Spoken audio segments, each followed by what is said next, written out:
Hello, today we will discuss extension of Euclid's algorithm, which tells us that if we are given two integers m and n, then we can always find a and b integers such that a times m plus b times n will be equal GCD of m and n. To prove this, let's first discuss that m equals d times m prime and n equals d times n prime. So GCD of m and n must be d, and GCD of m prime and n prime must be 1.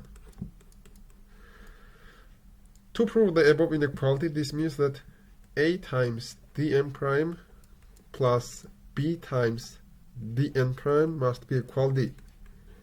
Now we can erase d and we get that a times m prime plus b times n prime must be equal 1. So our aim is to find such a and b so that a times m prime plus b times m prime must be equal 1. Now let's discuss numbers like m prime, 2 times m prime, 3 times m prime, up to n minus 1 times m prime. And look at their modulo n. And we will see that modulo of each number is different from everyone. And let's take a contradiction that I times m prime equals j times m prime mod n. So what does this mean? This means that m prime times I minus j equals 0 mod n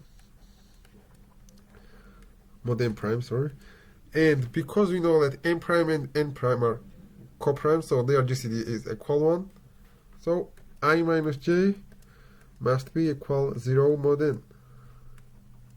n prime. But we know that both of these numbers are less than n prime, and this is clearly impossible.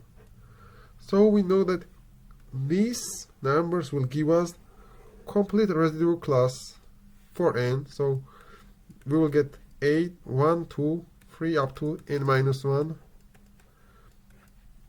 mod n prime minus 1 mod n prime. We will not have 0 because none of them will be divided by n prime.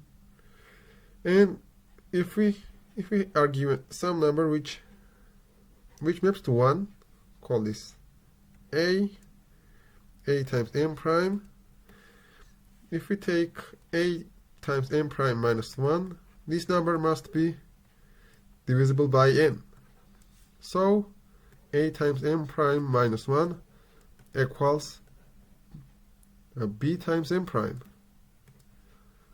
Now if we take b times n prime to the left hand side and 1 to the right hand side, then we get that a times n prime minus b times n prime equals 1. So we have found two integers a and b such that a times n prime minus b times n prime must be equal 1. Look at this. In this case, b must be integer. It has no matter, it will be positive or negative 1. So this was what I wanted to discuss for today. If you want to discuss some number theory problems, please write in the comments.